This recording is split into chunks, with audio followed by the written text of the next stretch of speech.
बिस्मिल्लाहिर्रहमानिर्रहीम। अस्सलामु अलैकुम। उम्मीद है आप सब खैरियत से होंगे। दोस्तों, आज मैं आपको हज़रत मूसा अलैहिस्सलाम का एक और मौजज़ा बताऊंगा कि रोशन हाथ, इंशाअल्लाह रोशन हाथ के मुतालिक बताऊंगा। रोशन हाथ आपका कैसे होता था इसके मुतालिक बताऊंगा। अगर आप हमारे चैनल पर नए हैं, चैनल को सब्सक्राइब लाजमी करें। यह आपसे छोटी सी गुजारिश है ताकि ये मालूमात हम आप तक पहुँचा सकें। जी, हज़रत मूसा अलैहिस्सलाम को जब अल्लाह ताला ने फ़िरौन की हिदायत के लिए उसके दरबार में भेजा तो दो मौजज़ात आपको अता फरमा कर भेजा, एक असा, दूसरा यद बेदा यानी रोशन हाथ। तो हजरत मूसा अलैहिस्सलाम अपने गिरबान में हाथ डालकर बाहर निकालते थे तो एकदम आपका हाथ रोशन होकर चमकने लगता था। फिर जब आप अपना हाथ गिरबान में डाल देते तो वो अपनी असली हालत पर हो जाया करता था। इस मौजज़े को कुरान अजीम ने मुख्तलिफ सूरतों में बार बार जिक्र फरमाया है। चुनाचे सूरह ताहा में इरशाद फरमाया है कि वद मुम यदका इला जनाहिका तखरुज बैदा मिन गैरी सूइन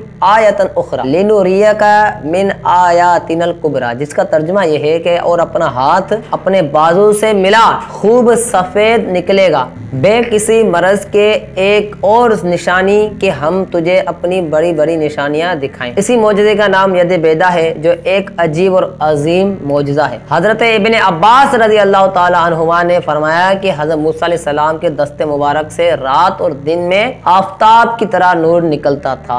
तो दोस्तों, यद बेदा यानी चमकता हुआ यानी रोशन हाथ, यद बेदा रोशन हाथ हजरत मूसा अलैहिस्सलाम का ये मौजज़ा था। और अगर आपको पसंद आया है तो हमारे चैनल को सब्सक्राइब लाजमी करें ताकि इस तरह की मालूमात हम आप तक पहुँचा सकें और आपके इल्म में इजाफा कर सकें। जज़ाकल्लाहु खैरा।